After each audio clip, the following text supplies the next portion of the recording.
സിനിമയിൽ അഭിനയിക്കാൻ വേണ്ടി പേര് മാറ്റിയ നടീനടന്മാർ ആരൊക്കെയാണെന്ന് നമുക്ക് നോക്കാം.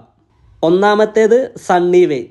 സണ്ണി വെയിൻ്റെ ഒറിജിനൽ നെയിം സുജിത് ഉണ്ണികൃഷ്ണൻ. നവ്യ നായരുടെ ഒറിജിനൽ പേര് ധന്യ വീണ. അടുത്തത് മീര ജാസ്മിൻ. ജാസ്മിൻ മേരി ജോസഫ് എന്നാണ് മീര ജാസ്മിൻ്റെ ഒറിജിനൽ പേര്. ഉർവശിയുടെ ഒറിജിനൽ പേര് കവിത രഞ്ജിനി. അതുപോലെ കൊച്ചിൻ ഹനീഫയുടെ ഒറിജിനൽ പേര് സലീം അഹമ്മദ് ഗൗഷ്. അടുത്തത് ഭാവന. ഭാവനയുടെ ഒറിജിനൽ നെയിം കാർത്തിക. പിന്നെ എല്ലാവർക്കും അറിയുന്ന പോലെ ജനപ്രിയ നായകൻ ദിലീപ്. ദിലീപിൻ്റെ ഒറിജിനൽ പേര് ഗോപാലകൃഷ്ണൻ. അടുത്തത് മെഗാസ്റ്റാർ മമ്മൂട്ടി. മമ്മൂട്ടിയുടെ പേരും എല്ലാവർക്കും അറിയുന്നതാണ്, മുഹമ്മദ് കുട്ടി ഇസ്മയിൽ. അടുത്തത് ലേഡി സൂപ്പർ സ്റ്റാർ നയൻതാര.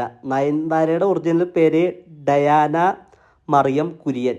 അതുപോലെ നിത്യഹരിത നായകൻ പ്രേം നസീറിൻ്റെ ഒറിജിനൽ പേര് അബ്ദുൾ ഖാദർ. ഇനിയുള്ളത് രേവതി. രേവതിയുടെ ഒറിജിനൽ പേര് ആശക്കുട്ടി. അതുപോലെ നെടുമുടി വേണുവിൻ്റെ ഒറിജിനൽ നെയിം കേശവൻ വേണുഗോപാൽ.